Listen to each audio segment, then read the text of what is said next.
I enjoyed your piece on Magic Weekend. I thought it was fair. And I've never been accused of being fair. Me and you were only there on Saturday, so we can't talk about Sunday. Yes. You had more important things to do, I had more important things to do. Phil didn't, he was there.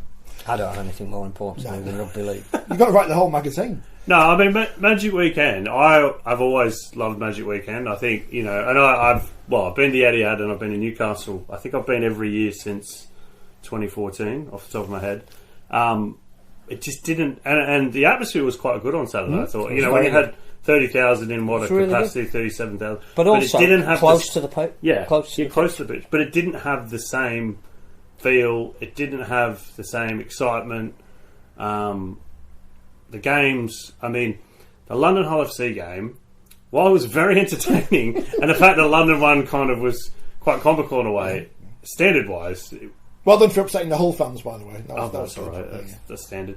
Yeah. And then that's fun for this program. The derby, both teams missing a lot of players. It was a bit flat. Yeah.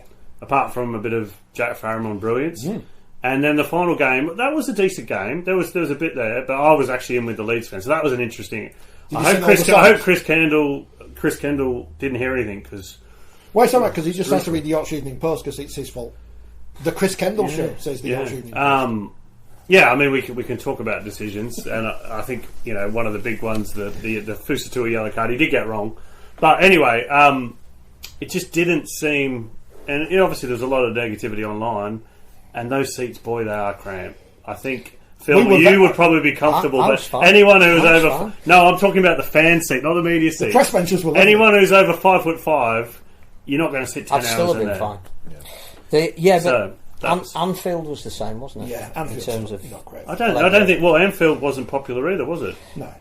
Everyone loves Newcastle. That's the problem. Is nothing is now going to match up to Newcastle because everyone loves Newcastle. The whole thing is, what do you want from Magic Weekend? And question number one is not what we had this weekend, not where we're going to go, but what do we want to do with it? We spoke to Robert Hicks on Saturday. Almost he didn't know he was being interviewed. Most positive man in rugby league. We did tell him he was, and he was quite right. We did tell him pointing out that the calendar is a jigsaw. So what do you want from Magic, and where would it sit in the calendar? Because now you want the World Club Challenge to be a permanent part of the calendar, which I think the NRL do, and that'll be one of the first things that they agree. As they should. You want Vegas to be part of the calendar to open the season for them. You want the Challenge Cup to be big. One of the things IMG did say in the one press conference they did was we want to build up the Challenge Cup. You want is Magic an event that you then want to put in between the Challenge Cup and the playoffs? It sort of works in terms of the fixtures if it's a little bit later in the season because they've got more riding on. Unfortunately, in this round of fixtures, loads riding before we went there, but this will be exciting because every game's got something riding on it except the last one. Didn't get a great game out of any of them. No. Well, we had one great performance. Hull were absolutely outstanding, but none of the games were captivating. No, which is unusual, and that's not the fault of the RFL. They cannot be blamed for that. No. But I think let's blame the RFL. Let's blame the RFL. You want to have it around about this time in the season. The kids are on school holiday. No. Apparently that's a bad thing. People told me. Because they go on holiday. Well, tough.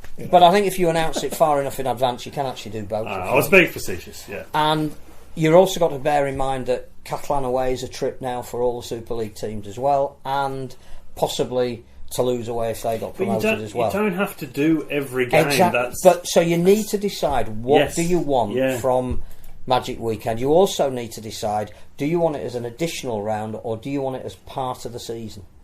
Because if you want it as part of the season, then clubs will take they'll earn money because the whole success of Elland Road was they made money. But also the teams that are designated as the home teams will lose some money. So you've got to balance it out. And is it an expansion tool? In which case, what is the plan? Clearly it's not. What's the plan for expansion after you've been there? There is no plan. Or is it just a really good day out for the 55,000 people that would go to a round anyway? And there's nothing wrong with that. No, there isn't. That's the thing. If it's just a fun piss-up for everyone, that's fine. That's good. But if it is, you don't hold it at Elland Road. And even though it made money, which is fantastic, and what they need more than anything, and I understand that, and I'm fully in support of that. But you can perhaps find a way that doesn't alienate all of your fans, And the fact that when you have, on the Sunday, empty stands and a lot of the fan base who are not happy, do you keep pissing off your core audience? I don't think you do. The other thing is that it's called weekend. Yeah. Which a magic day. I don't think more people came because it was weekend rather than weekend. The kids did. But they hate vowels. If it's a weekend, you need to make it the possibility of being a weekend, not an hour's drive from most of the teams that are playing there. Well, that's why it's only 40 minutes for me. But that's what I always said about Newcastle. It was perfect because it was far enough away that you could spend a weekend, but close enough that you could go for the day. Destination location. And you have everything on your doorstep. Yeah. Now at Elland Road, you've got Subway, chip shop, one pub. And you can take your photo outside. Take a selfie outside the former Radio Chip shop who puts its prices up on match day. Cheeky. And then you've got the bars in the stadium that look like they've come out of a 1956. Yeah, and you can't do a proper fan zone because you haven't got the space. Well, we can't do a proper fan zone full stop because we go back to the same well we've got. But at the Etihad, we did have a better fan zone. There's space around Newcastle, wasn't there? There's that little bit where the so I think we need to work out, is it just for a fun away day, and can we make money, or is it or is it an expansion tool? In which case, what's the plan for expansion? If we don't have any plan, then why keep doing it? Yeah, well, that's the thing. And the other thing I felt, particularly on the Sunday, where if there is a criticism, we did get the fixtures wrong because we got exactly what we expected. We had Super Saturday, all the great games, all the big teams, all well supported, and not so fantastic Sunday in terms of the average attendances of the teams that were there, and you ended up with a virtually empty stadium with the last game because it had nothing much riding on it. So, we need to be careful about how we structure it so that it looks right for the broadcaster. People didn't want to go to Elland Road, Phil. But the other thing we need to do is give them more entertainment. So we were talking downstairs about the 100, which is not something I've watched other than one game that I came across by accident. But between innings, there's a band. There's the stage with a band on. There's themed things you can do, and we didn't do any of that. And I know it's money, but if we're going to have it as you say, a weekend away, we need to entertain people to the point where 65,000 want to go, not 55,000. It's not just we offered very it's little. Not just the entertainment though. It's in the whole game. experience. It's actually marketing the event. So Leeds United, 1.2 million Instagram followers. 1 million Twitter followers. How many posts did they have of promoting Magic Weekend to their followers in the week before? And I assume they'll have made some money from the... How many, Rich? I'm going to guess it's the same amount that 5 Live put out before it. And they're one of our partner broadcasters. Well, and then we could talk about Talk Sport. We could talk about Talk Sport, a partner broadcaster, and that Joe Batchelor interview, which was atrocious. Car crash. Yeah. But exactly what Alan Brazil does every day. And 3 million people. Which is not to defend it. But at least he was on and they tweeted a video and people watched it. And it wasn't the only promotion that they did. But I was in Leeds. It's ridiculous. I was working in Central Leeds for 3 days last week.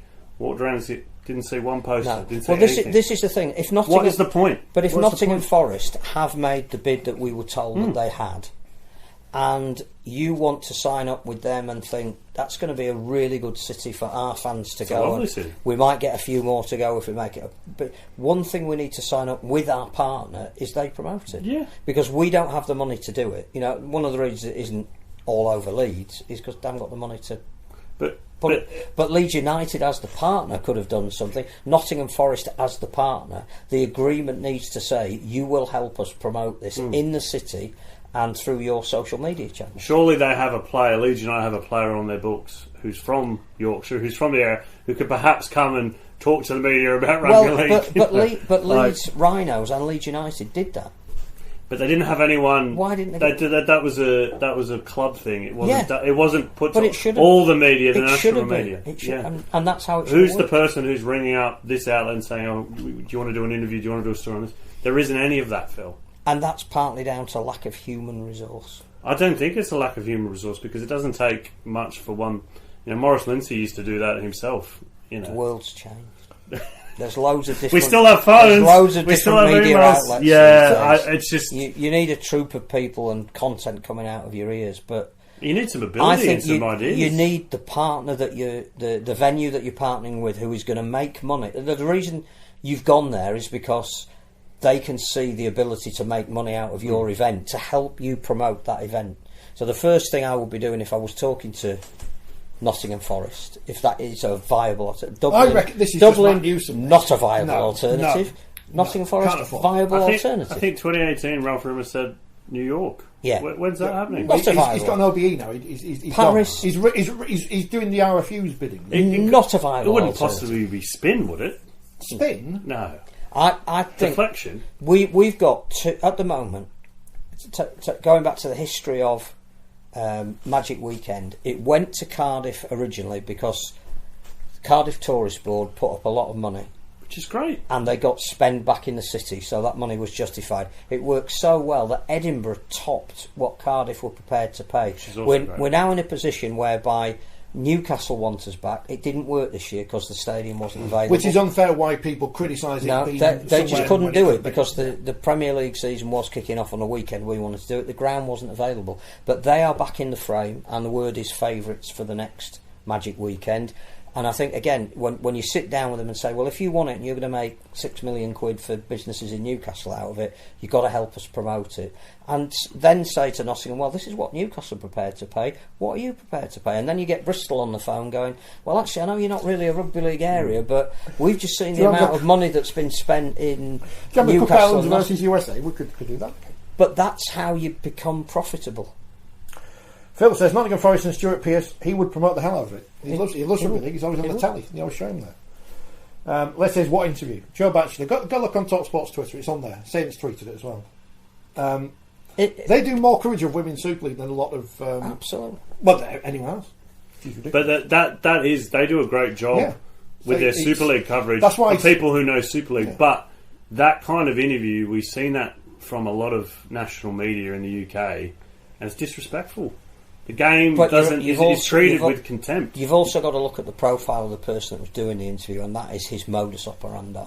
But you got also, sadly, he's in the Radio Hall of Fame for being stupid. But Phil, if you went to the newsagents today and you bought whatever it is, the 7 national newspapers, how many of them have got Magic Weekend stories or Rugby League stories in them? Hardly any. Yeah. That's the problem. Some of those journalists who write for those papers were quick to slag off that, but there's a radio station who are actually. But in fairness, those journalists they don't dictate. No. Yeah. But they're quick to criticise. But what's being done to engage those media? Nothing. That's the problem. But I think part of that is the partner. Not as embarrassing. Well, no, we can't outsource everything. And your point about Leeds attitude, United need to do more, to me, is more important than we who have no resource at the moment should have done more. But that's a conversation. That's not resource. That's whoever at Super League RFL in a senior position saying, okay, we will take this, but we need you to do a post A, B, C. We need a minute video from Patrick Bamford saying, come to Magic Week. You know what I mean? Which it's not hard. Leeds managed to arrange, because Bamford was one of the people that was on their video. But Leeds Rhinos have 100,000 followers, and Leeds United have 1 million. But again, why wasn't that taken by the governing body and or the sponsor and used to promote the event? Super League Plus. There's redundancies and retrenchments, and I think they're long overdue, and new blood is needed. Robbie Rhino. Hang on. Robbie? Is that the son of? We found him. What do you call a baby rhino? Robbie Rhino says Nottingham Forest is not viable for disabled or wheelchair supporters, but it would be okay for everyone else. But that's okay. People from level playing field say it's rubbish. So there's a negative against Nottingham Forest. Due diligence would need to be done. We pride ourselves on our inclusivity, and the one absolutely shining bright spot of both days was the LDRL and the PDRL that was played fantastic in the middle. The cheers and the joy that they had from playing in front of a big crowd who was so supportive of everything they did was worth going for that. But why we haven't put clips of that out? Yeah. And why there has been I think one on Super. The game and some individuals with Jenna Brooks interviewing Elliot Minchett. Yeah, that's that's one of the things that make Magic Weekend special and why it should be kept. And make Rugby League special. Definitely, without doubt. Yeah. There's now to do near Elland Road, says Paul. So you're stuck in a cramped seats for hours, never again.